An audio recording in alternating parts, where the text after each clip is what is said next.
Las rivalidades étnicas continuaban dividiendo el imperio. Ricímero, general de procedencia bárbara, ostentaba la máxima autoridad en Roma y no dudó en eliminar a todo el que se le interpuso, incluyendo a sus amigos más íntimos. Las provincias occidentales estaban muy debilitadas y recibían ataques continuos por parte de diferentes pueblos bárbaros. En medio de este caos, un líder romano parecía dispuesto a devolver a Roma su antiguo esplendor. Pero un ambicioso príncipe bárbaro se cruzó en su camino. Para el imperio, aquel enfrentamiento fue el principio del fin. El Imperio Romano, el último emperador.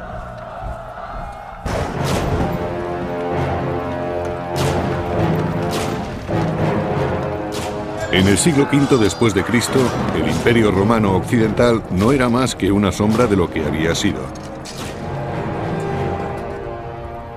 El imperio estaba sumido en una crisis profunda. Los bárbaros que había fuera de las fronteras presionaban para entrar en Roma. Y debido a la ruina económica, el imperio no tenía dinero suficiente para mantener un ejército fuerte y para sostener su infraestructura. Sin un ejército bien preparado, Roma estaba indefensa frente a una de las mayores fuerzas bárbaras. Se trataba de los hunos, dirigidos por su feroz caudillo, Atila. Calínico, cronista del siglo V, nos habla de sus hazañas. Los hunos tenían un ejército numeroso y capturaron más de 100 ciudades. Mataron a tantas personas que era imposible contarlas.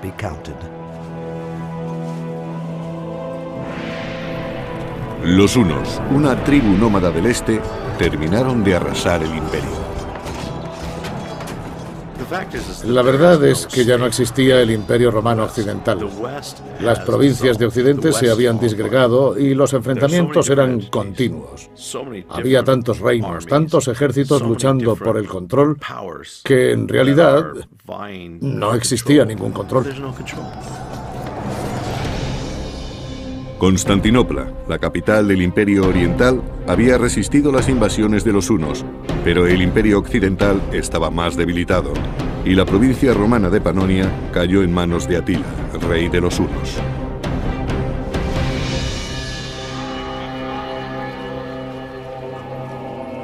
Ahora, en los antiguos territorios del imperio, los romanos obedecían a sus invasores, los hunos.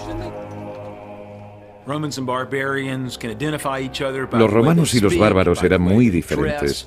Les diferenciaba la forma de hablar, de vestir y de peinarse. Incluso su olor era distinto. Y aunque en aquella época ya se habían acostumbrado unos a otros, la rivalidad no había desaparecido. Pero un romano supo desenvolverse en aquella complicada situación y halló la oportunidad de prosperar bajo la autoridad de Atila. Se trataba de Flavio Orestes. Orestes era romano, pero se había criado en los territorios dominados por los hunos y tenía un puesto importante. El imperio se desmoronaba, pero el hecho de que Orestes y otras personas de Panonia tuvieran ascendencia romana fue de gran utilidad para Atila. Muchos de aquellos hombres eran romanos, porque hablaban como los romanos, se desenvolvían como los romanos y tenían la cultura social propia de los romanos. Era algo muy común en esa época. Orestes sabía leer y escribir, lo que le hacía destacar entre los muchos aliados de Atila. Y muy pronto se convirtió en el secretario de la corte del jefe bárbaro. Orestes era consciente de los planes de Atila, que trataba de mezclar a los hunos y a los romanos. Por medio de matrimonios y alianzas políticas, pretendía crear un nuevo imperio en el norte.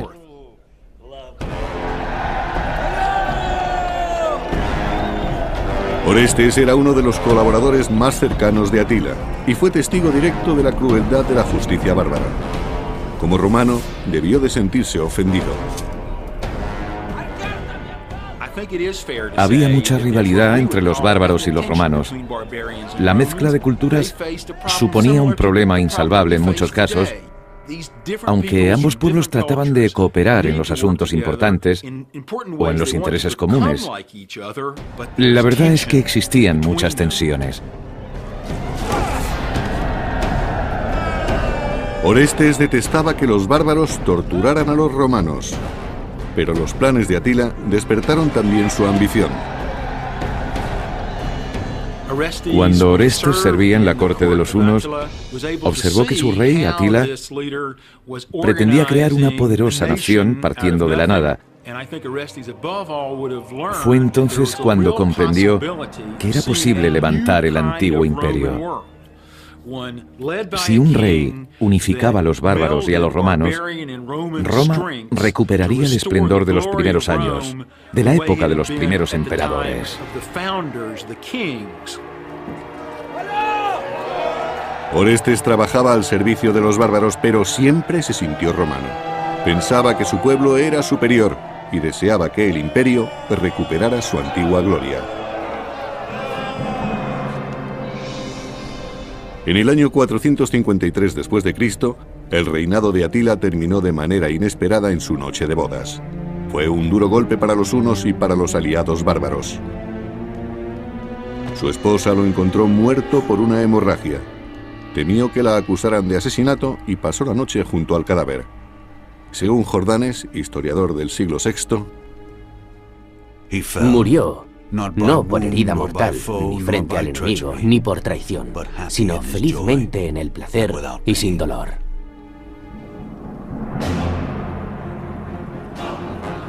Sin embargo, la desintegración de los hunos no liberó a Roma.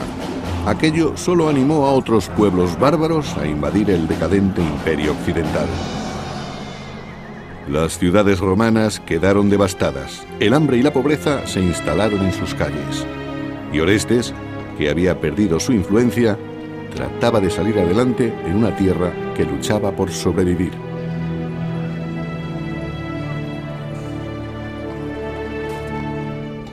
En algunos casos, según la región, la infraestructura se derrumbó muy deprisa. Los acueductos fueron abandonados y la alfarería perdió calidad. Todo se vino abajo. La planificación urbanística se deterioró y los edificios quedaron descuidados. Fueron tiempos de miseria y pesimismo. Los detalles de los viajes de Orestes se han perdido, pero como auténtico romano, se negó a admitir que el imperio estaba a punto de hundirse. Deseaba recuperar sus valores y su civilización, y con esta esperanza decidió ponerse en camino hacia Roma. El imperio romano ya había caído. Sin embargo, sus líderes se negaban a admitirlo. Y muchos de sus ciudadanos tampoco podían aceptar que Roma desapareciera. Pensaban que mientras hubiera un emperador en el trono, Roma existiría. Mientras las murallas protegieran la ciudad, Roma existiría. Mientras hubiera alguien que creyera en ello, Roma seguiría existiendo. A mediados del siglo V, después de varios años de ataques bárbaros, Roma firmó un tratado con la poderosa tribu de los burgundios. El imperio aceptaba ceder parte de sus más prósperos terrenos a cambio de ayuda militar. Los burgundios provenían de Escandinavia y se asentaron en el sur de las Galias. Fueron los primeros territorios que se escindieron del imperio. Las regiones se iban separando lentamente. Podría compararse a la reacción de un cuerpo humano cuando se enfría. El organismo está programado para que el corazón y el cerebro sobrevivan más tiempo. Los dedos de la mano, los pies, son lo primero que deja de funcionar, y algo parecido ocurrió en el imperio. En compensación por las tierras, los burgundios proporcionaron mercenarios a Roma. Pero aquel tratado solo sirvió para prolongar la agonía. La tierra es la principal fuente de recursos, y cuantas más propiedades cedían a los bárbaros, menos dinero recaudaban los romanos. y por lo tanto tenían que seguir cediendo tierras para que al menos su ejército permaneciera fuerte. Era un círculo vicioso que conducía cada vez más deprisa al desastre económico. El jefe de los burgundios, Gundebaldo, era hijo de un poderoso caudillo bárbaro. Su tribu proporcionó muchos mercenarios al imperio cuando éste comenzó a debilitarse.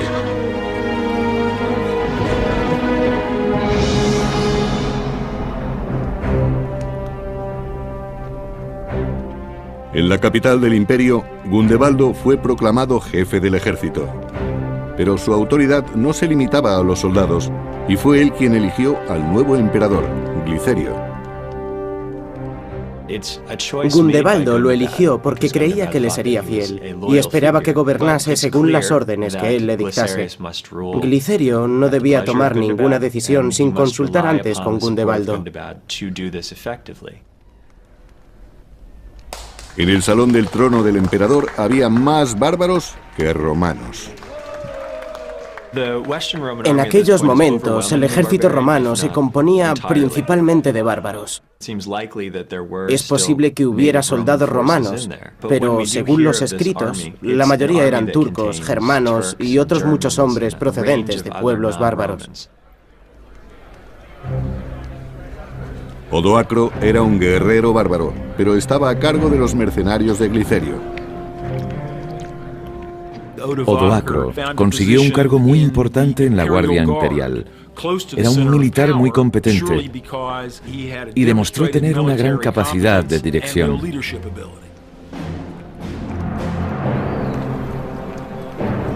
Tras la muerte de Atila, Orestes se había encontrado con una Roma decadente. Enseguida se dio cuenta de lo mucho que el imperio había cambiado desde sus días de gloria.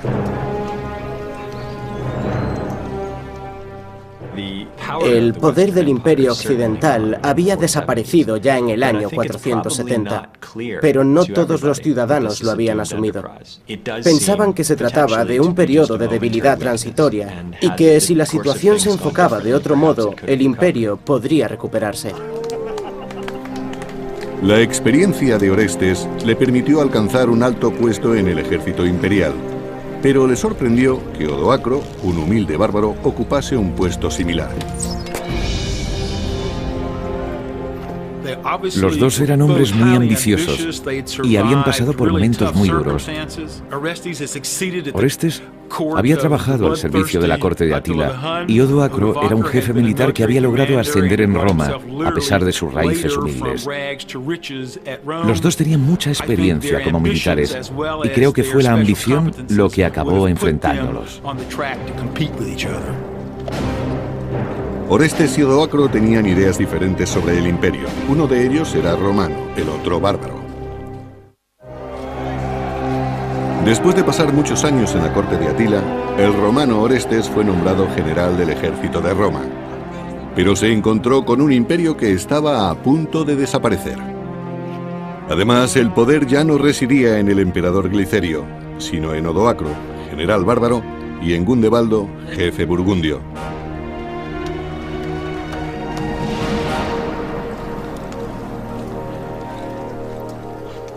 En el pasado, Roma ya había integrado mercenarios bárbaros en su ejército para asegurarse de que no consiguieran demasiado poder.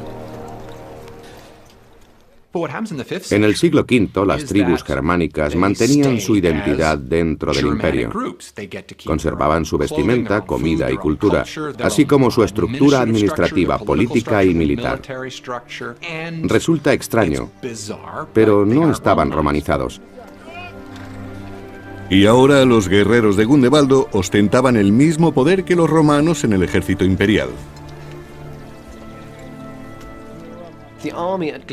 El ejército del emperador Glicerio, dirigido por el general Gundebaldo, incluía muchos grupos étnicos, también soldados burgundios, pero todos juntos formaban el ejército de Roma.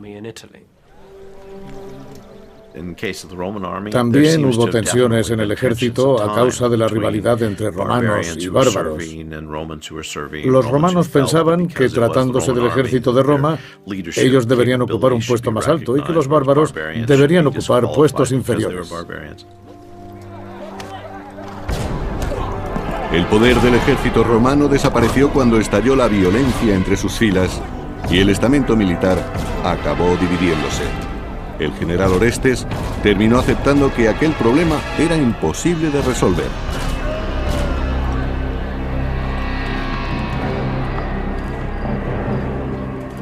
Algunas tribus atacaron al imperio, que sufrió grandes pérdidas en las Galias. Los soldados romanos comenzaron a dudar de la lealtad de sus aliados bárbaros.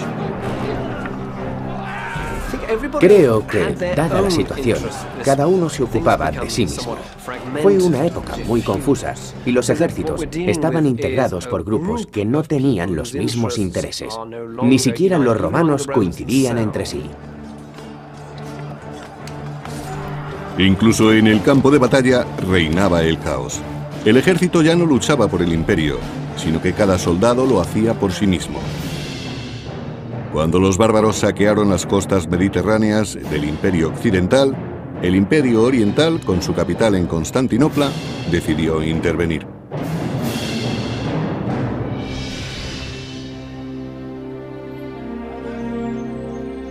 En su palacio fortificado, León, anciano emperador de Oriente, disfrutaba de la seguridad de su imperio. A mediados del siglo V había dos imperios distintos, el occidental y el oriental. El imperio oriental era muy próspero, pero el occidental no. León culpaba a Glicerio de los fracasos de Roma y decidió intervenir. De modo que proclamó un nuevo emperador de Occidente, Julio Nepo. Nepo ocupaba un puesto importante en la corte oriental y fue elegido para gobernar en Occidente. Además, estaba emparentado por matrimonio con el emperador León. Era la persona adecuada para dirigir una invasión.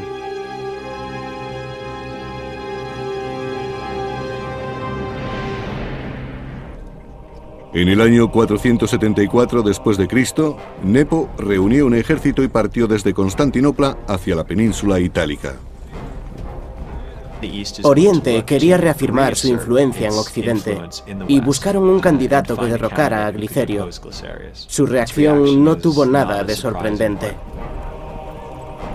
Acababa de ser proclamado emperador, pero Nepo tenía que demostrar muchas cosas todavía si quería rescatar el imperio occidental de manos de los bárbaros.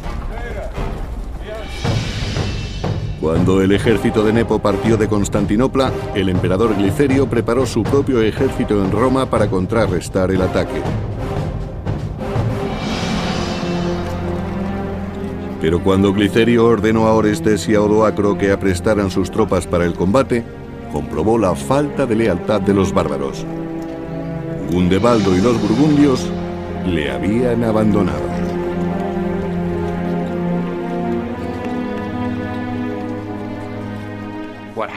Gundebaldo abandonó al emperador y se convirtió en rey de los burgundios.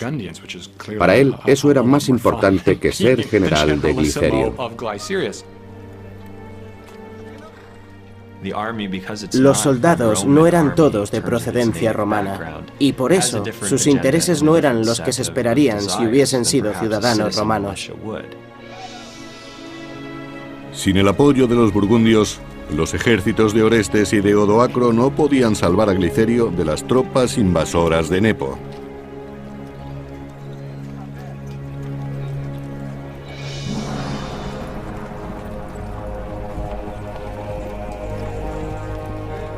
Cuando Nepo se acercaba a Roma, Glicerio salió a su encuentro, pero no a luchar, sino a pedir misericordia.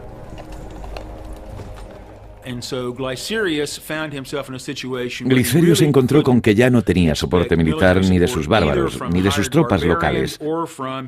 Cuando el Imperio Oriental envió a Nepo para que se hiciera cargo del Imperio Occidental, Glicerio tomó la única decisión racional que podía tomar.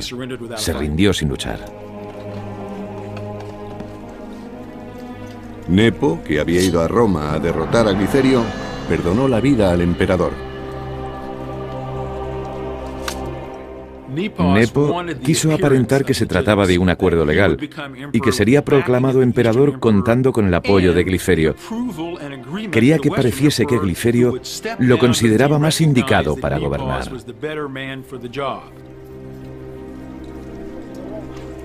Nepo ordenó que Glicerio fuera investido obispo y lo exilió de Roma.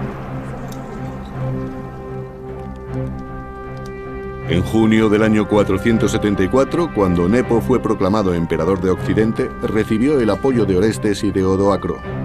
Inmediatamente, ambos se declararon fieles al nuevo emperador. Como romano, Orestes consideraba que Roma seguía siendo un imperio y que él podría protegerla. Pero Odoacro opinaba que el imperio como tal ya no existía. Se trataba de dos militares muy competentes y muy capacitados, pero la existencia del imperio que querían remontar era dudosa.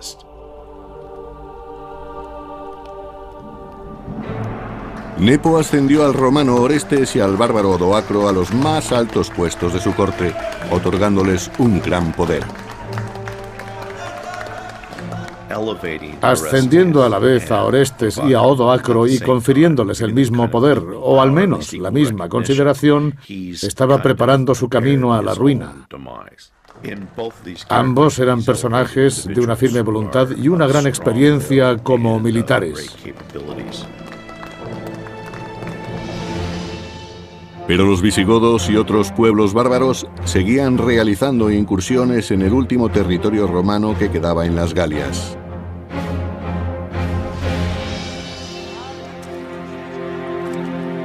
En la región que ahora se conoce como la Provenza, en Francia, había una próspera comunidad romana. Pero a partir del año 470, sus pobladores sufrieron muchos ataques por parte de los visigodos.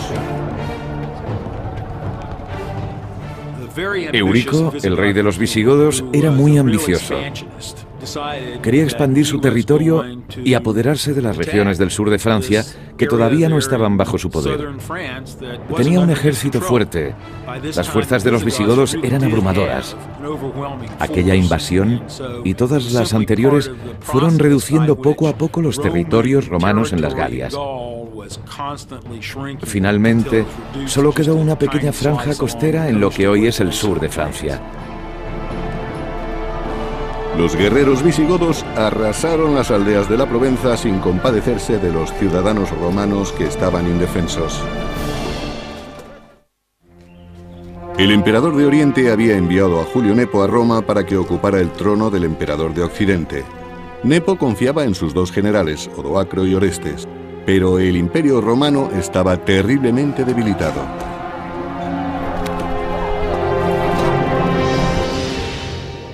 Los bárbaros visigodos invadieron el sur de las Galias, forzando a combatir a las legiones romanas de la frontera.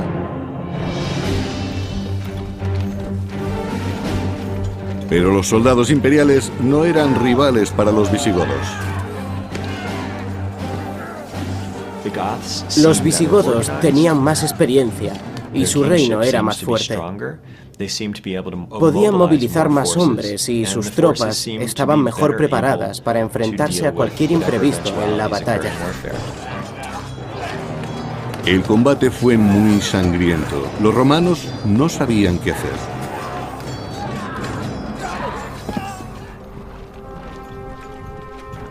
Aunque el general Orestes no tenía experiencia en el combate, el emperador Nepo le ordenó partir a las Galias para expulsar a los bárbaros.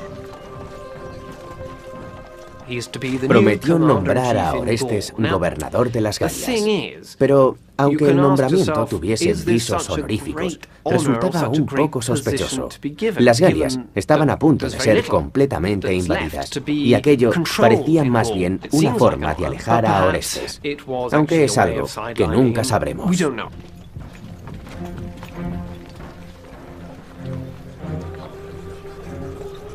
Pero en su campamento en la frontera romana, Orestes planeó una estrategia e intentó dejar a un lado a Odoacro y al nuevo emperador, Nepo.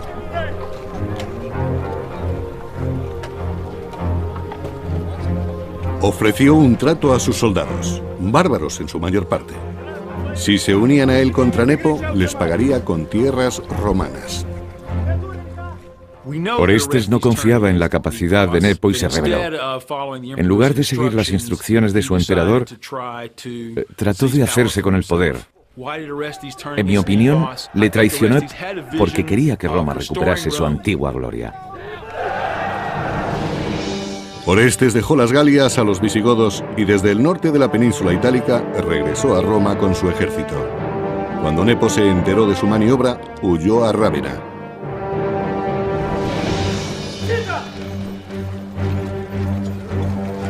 En agosto del año 475, Orestes marchó hacia Rávena y ordenó a sus tropas que buscaran al emperador.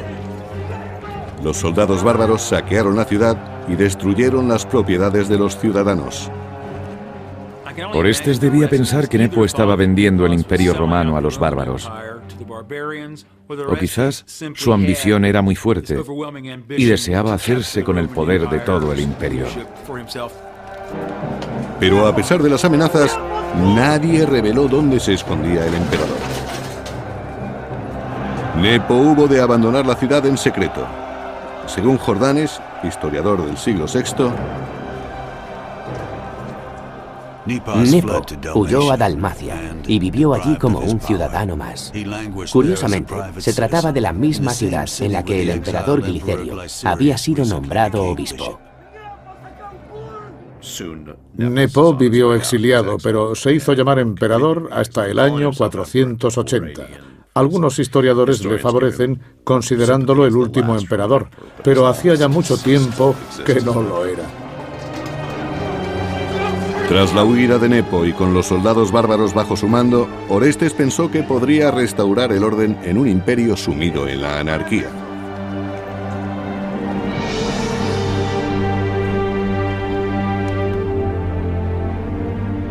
Y utilizó una astuta estrategia. Orestes no reclamó el imperio para sí, sino para su joven hijo, Rómulo Augustulo. Orestes era consciente de su situación. Se había criado entre bárbaros y había prestado servicio en la corte de los hunos. Así que era probable que los romanos lo rechazaran como emperador. Sin embargo, aceptarían a su hijo Rómulo, que era romano y se había criado en Roma. Orestes no tuvo en cuenta lo insignificante que era el cargo de emperador en aquel momento. Rómulo permaneció protegido en la ciudad de Rávena. Rómulo estaba al cuidado de su tío Paulo. Todavía era solo un adolescente, de ahí que su segundo nombre fuera Augustulo, pequeño Augusto. El joven Rómulo obedeció las órdenes de su padre. Era Orestes el que dirigía el imperio y acabó alejando a su rival Odoacro para convertirse en el hombre más poderoso de Roma.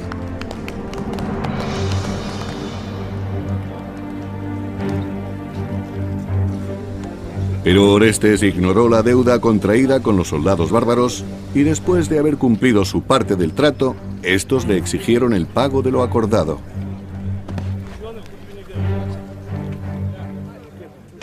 Los bárbaros querían establecerse en las tierras del imperio.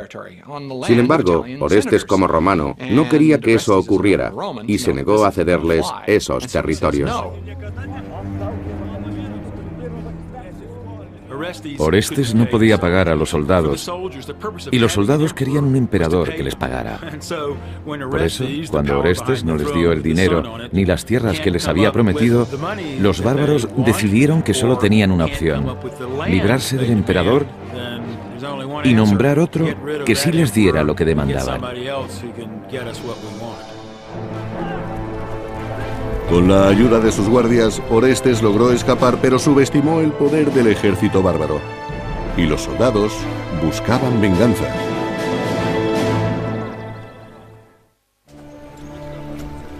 Después de varios años compitiendo con Odoacro, el romano Orestes consiguió aventajarle y coronó a su hijo de 12 años, convirtiéndolo en emperador.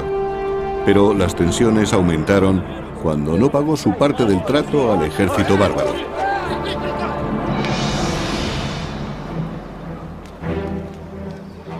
Orestes les negó las tierras que les había prometido, y los soldados recurrieron al rival del general romano, Odoacro. Los soldados tomaron una decisión racional. Fueron en busca de Odoacro con quien tenían mayores posibilidades de satisfacer sus demandas. Odoacro era bárbaro y confiaban en que no pondría tantos reparos en darles tierras, dinero o cualquier cosa que le pidieran a cambio de su apoyo. Los soldados hicieron una oferta a Odoacro que éste no podía rehusar. Le dijeron que le nombrarían rey a cambio de tierras. Y evidentemente a Odoacro le pareció un buen trato. Así se convirtió en jefe del ejército romano, que estaba formado por un grupo muy heterogéneo de gentes germánicas. Se propusieron invadir los últimos territorios romanos del imperio. Odoacro estaba a punto de vengarse de Orestes, el hombre que le había arrebatado el poder en Roma.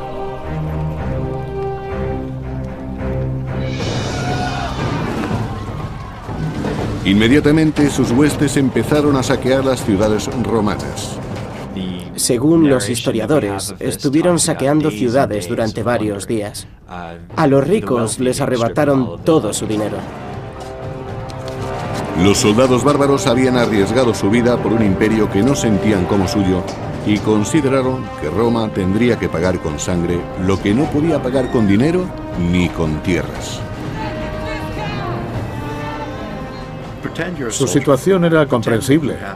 Los soldados del imperio no tenían buenos salarios y de repente un día dejaban de pagarles. Y no ocurrió en una sola ocasión, sino en varias.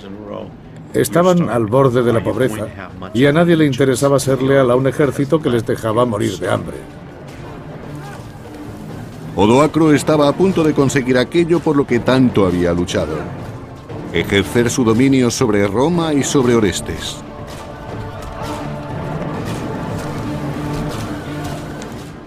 Lo que ocurrió en el año 476 no fue exactamente una guerra. No hubo invasiones ni grandes batallas. Solamente había soldados que trataban de sobrevivir.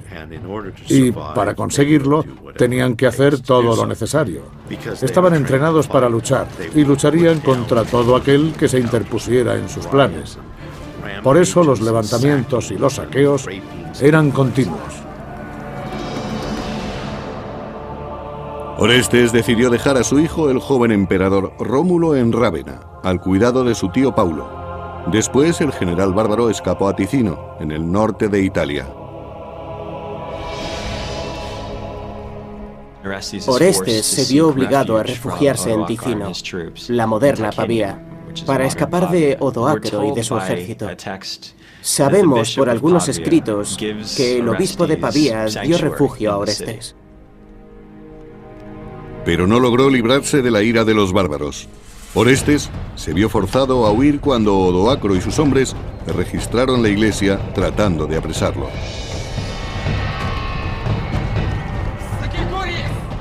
Los hombres de Odoacro robaron todas las limosnas y los donativos para ayudar a los pobres. Y también quemaron muchos edificios, incluida la iglesia. Orestes se dio cuenta de que su sueño de reconstruir el imperio era irrealizable. A Odoacro no le importaba la gloria de Roma. De hecho, hacía ya mucho tiempo que había dejado de existir para él. Pero entonces, ¿cuáles eran sus aspiraciones?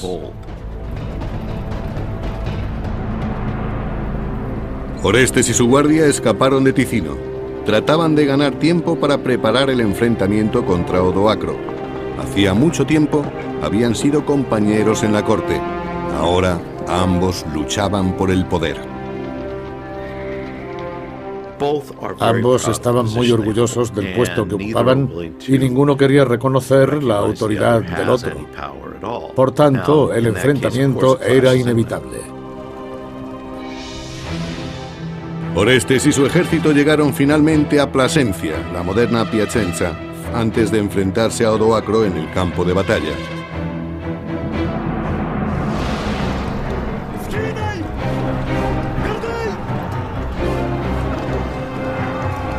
Pero Orestes era inexperto y tenía pocas posibilidades frente a las despiadadas tropas de Odoacro.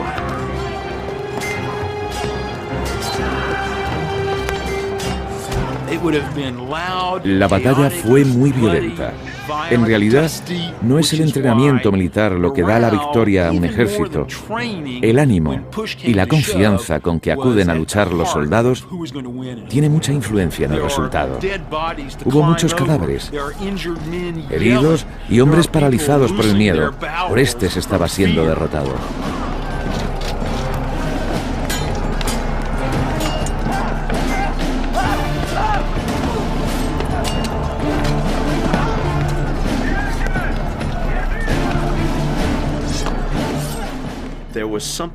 Todavía había soldados que creían en el imperio y en que algún emperador lograría devolverle su antigua gloria. Para ellos, el imperio seguía existiendo, aunque ahora sabemos que nunca habrían logrado recuperarlo. Aunque fuera una locura, Orestes se negaba a admitir la derrota.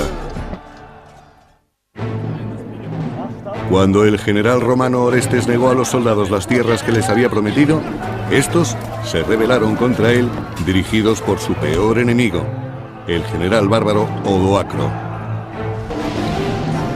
En el campo de batalla de Plasencia, los dos rivales lucharon por el poder, igual que antes hicieran en el salón del trono del emperador.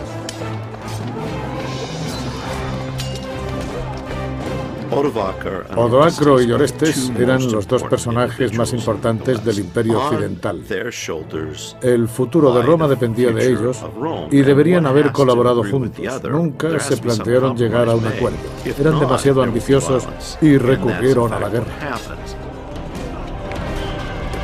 Se enfrentaron en una lucha a muerte, y cuando por fin terminó la batalla, Orestes, el romano, sucumbió ante el poderoso bárbaro.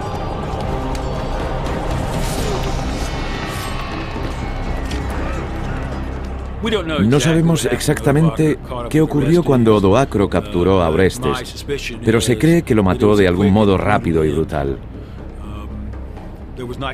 No se celebraron ceremonias ni funerales en su honor. Orestes simplemente desapareció. Estoy seguro de que su ejecución fue inmediata, silenciosa y cruel. Enseguida, Odoacro y sus tropas marcharon contra Rávena. Su último objetivo era eliminar al joven hijo de Orestes, el último emperador romano occidental. Rómulo Augustulo, de 12 años, y su tío Paulo desconocían la muerte de Orestes y no estaban preparados para el ataque de los hombres de Odoacro.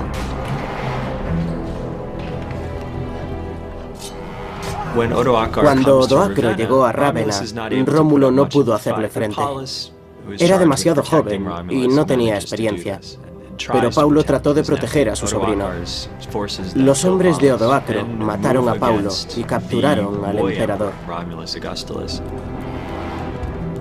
Aterrado, el joven trató de escapar. Era el último emperador romano y los bárbaros habían decidido eliminarle. No pudo esconderse de ellos. No tenía escapatoria. En realidad, Rómulo no era más que un títere. Odoacro no tenía motivos para asesinarlo. Pero el despiadado guerrero tomó una decisión sorprendente. Perdonó la vida al joven emperador y lo envió al exilio. Al perdonarle la vida a su enemigo, Odoacro mostró una gran clemencia. Con esta actitud, demostró a los romanos que era un soberano justo. En el año 476, Odoacro se convirtió en el primer gobernante bárbaro de Roma. Aunque ahora Odoacro era rey, no era el rey de Roma ni del imperio. Solo era el rey de sus huestes, de aquel variado grupo de gente que constituía el ejército. Odoacro fue rey, no emperador. El imperio romano, que surgió en el año 27 a.C., había desaparecido 500 años después de su nacimiento. Fue el final de los emperadores romanos en Occidente. El siguiente gobernante fue rey. En Oriente sí había un emperador romano, pero no podía controlar Occidente. Desde el punto de vista político, la situación había sufrido un gran cambio. Desde Constantinopla, el emperador oriental Zenón conoció la noticia de la caída de Roma. Durante mucho tiempo, aquel había sido el mayor temor del Imperio Oriental. Un mensajero transmitió las palabras del joven emperador Rómulo. Odoacro exigió a Rómulo Augustulo una última cosa. Debía enviar un mensajero a Constantinopla, en nombre del Senado y del emperador, para que comunicase en el Imperio Oriental que no se necesitaba ningún emperador en Occidente. Con un rey bárbaro gobernando en Roma, los símbolos imperiales ya no tenían sentido. Sabemos que Odoacro fue proclamado rey y que no vistió púrpura ni llevó la corona de oro del emperador romano. Él mismo decidió prescindir de los símbolos y las costumbres de Roma. Odoacro tenía la intención de ser algo nuevo, el rey de Occidente, no el emperador. Las vestiduras, coronas y joyas quedaban para el emperador de Oriente. Para Odoacro estas riquezas ya no significaban poder y prestigio, sino fracasos y pérdidas. Los bárbaros y sus familias se asentaron en las tierras que habían pertenecido a Roma. Eran los territorios por los que tanto habían luchado. Occidente estaba ahora en sus manos. Odoacro cumplió lo que había acordado con sus soldados y les dio lo que les había prometido. Demostró a su ejército que era un hombre de palabra. Los territorios del imperio fueron rápidamente ocupados por los bárbaros. Las haciendas se llenaron de mujeres y niños. Al principio, Roma se fortaleció porque aceptó a los extranjeros, pero cuando los bárbaros empezaron a llegar en gran número y quisieron formar parte del Imperio Romano, los romanos ya no pudieron ni quisieron aceptarlos como habían hecho antes. Sus razones eran muy complejas, pero fue un error. El hecho de no aceptar a los extranjeros fue lo que poco a poco debilitó al imperio y uno de los motivos principales de la caída de Roma. Pero a pesar de la caída del imperio, su legado sobrevivió. En lugares remotos como monasterios y bibliotecas, la cultura de la civilización romana se salvó y conservó milagrosamente. El recuerdo de Roma perduró en aquellos lugares en los que prevalecía el deseo de aprender. Muchos libros registraron las costumbres de aquel imperio y con el tiempo sus tradiciones, su literatura y su cultura llegaron a considerarse los cimientos de la sociedad civilizada. Roma nos ha legado una inmensa cultura, especialmente a nosotros, a Occidente, y también muchas instituciones y terminología. Las lenguas que hablamos tienen su origen en Roma. No podríamos escapar de la herencia del imperio, aunque lo intentáramos. Y eso es lo más importante de todo.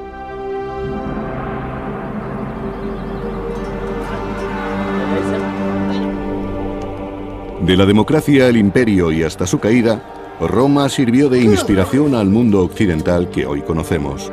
Una civilización que sobrevivió a varios siglos de guerra, a la persecución, la corrupción y la peste, y que terminó muriendo calladamente, debilitada por los ataques bárbaros. Existe una idea muy romántica acerca de la caída de Roma y del Imperio Romano. Y su historia ha repercutido en la formación del mundo moderno. Pero todo eso ocurrió hace 1500 años. ¿Por qué tendríamos que ocuparnos de ello ahora? En mi opinión, la respuesta es muy sencilla. Debemos conocer los datos porque en Roma se cimentaron los aspectos más significativos de la historia de la humanidad y también los más terribles. Y si los analizamos, acabaremos comprendiéndolos. Quizás así podamos aprender de sus aciertos y evitar sus fracasos.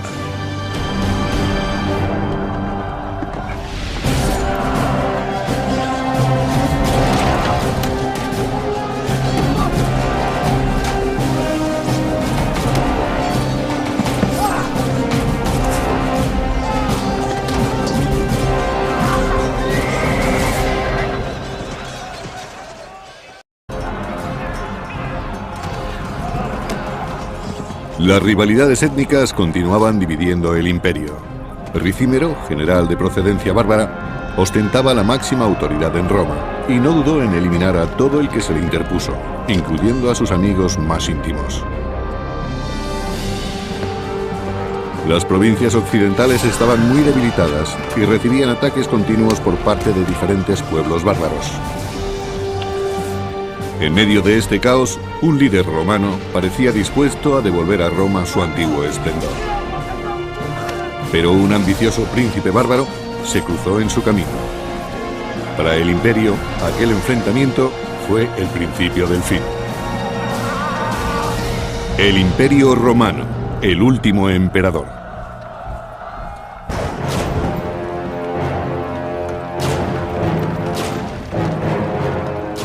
En el siglo V después de Cristo, el Imperio Romano Occidental no era más que una sombra de lo que había sido.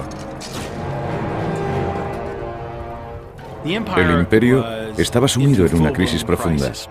Los bárbaros que había fuera de las fronteras presionaban para entrar en Roma. Y debido a la ruina económica, el imperio no tenía dinero suficiente para mantener un ejército fuerte y para sostener su infraestructura.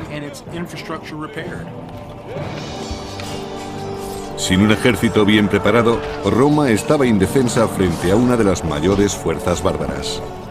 Se trataba de los hunos, dirigidos por su feroz caudillo, Atila. Calínico y la pobreza se instalaron en sus calles, y Orestes, que había perdido su influencia, trataba de salir adelante en una tierra que luchaba por sobrevivir.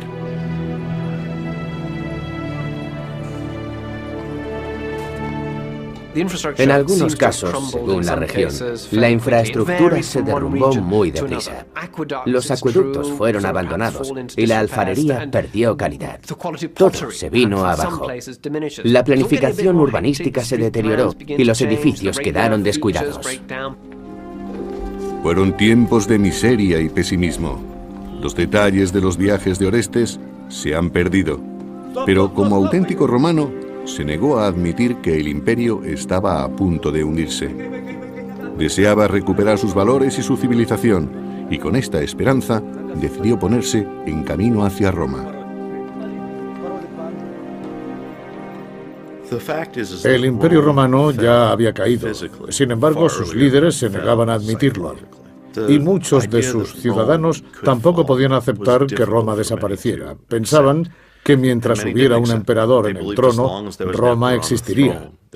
Mientras las murallas protegieran la ciudad, Roma existiría. Mientras hubiera alguien que creyera en ello, Roma seguiría existiendo. A mediados del siglo V, después de varios años de ataques bárbaros, Roma firmó un tratado con la poderosa tribu de los burgundios. El imperio aceptaba ceder parte de sus más prósperos terrenos a cambio de ayuda militar. Pero se había criado en los territorios dominados por los hunos y tenía un puesto importante.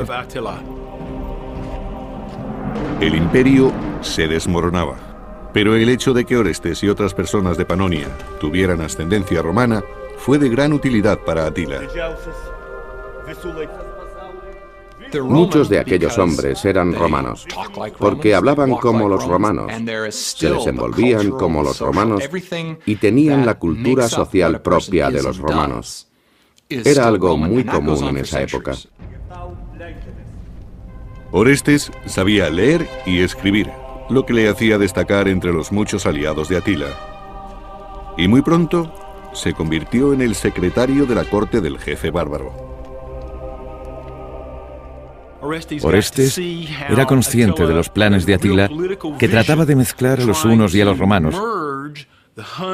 Por medio de matrimonios y alianzas políticas, pretendía crear un nuevo imperio en el norte.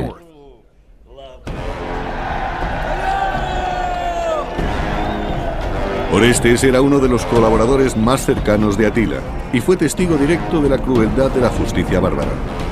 Como romano, debió de sentirse ofendido. Había mucha rivalidad entre los bárbaros y los romanos.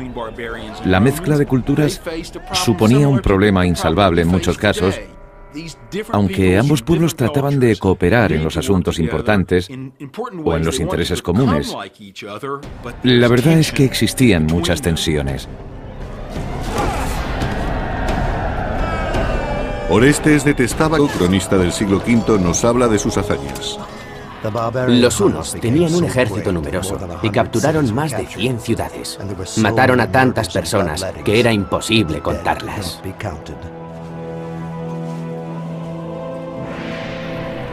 Los hunos, una tribu nómada del este, terminaron de arrasar el imperio. La verdad es que ya no existía el Imperio Romano Occidental. Las provincias de Occidente se habían disgregado y los enfrentamientos eran continuos.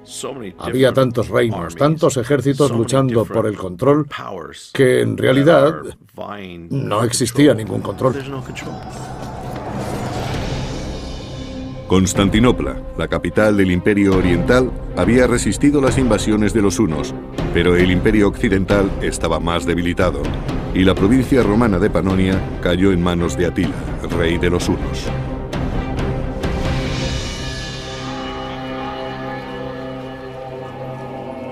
Ahora, en los antiguos territorios del imperio, los romanos obedecían a sus invasores, los hunos. Los romanos y los bárbaros eran muy diferentes. Les diferenciaba la forma de hablar, de vestir y de peinarse. Incluso su olor era distinto. Y aunque en aquella época ya se habían acostumbrado unos a otros, la rivalidad no había desaparecido. Pero un romano supo desenvolverse en aquella complicada situación y halló la oportunidad de prosperar bajo la autoridad de Atila. Se trataba de Flavio Orestes. Orestes era romano. Que los bárbaros torturaran a los romanos. Pero los planes de Atila despertaron también su ambición.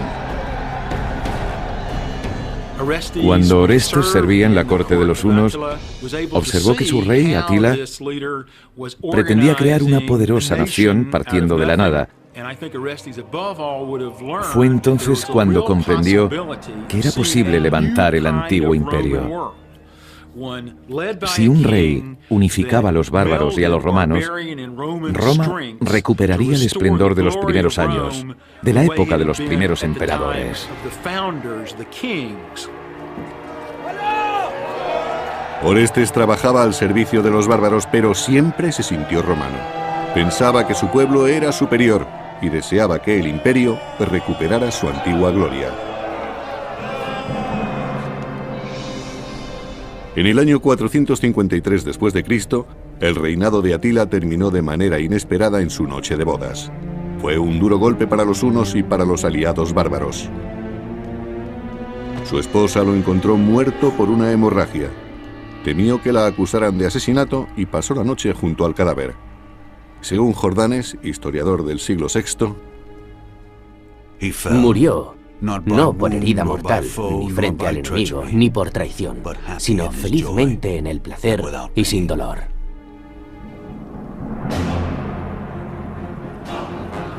Sin embargo, la desintegración de los hunos no liberó a Roma. Aquello solo animó a otros pueblos bárbaros a invadir el decadente imperio occidental. Las ciudades romanas quedaron devastadas.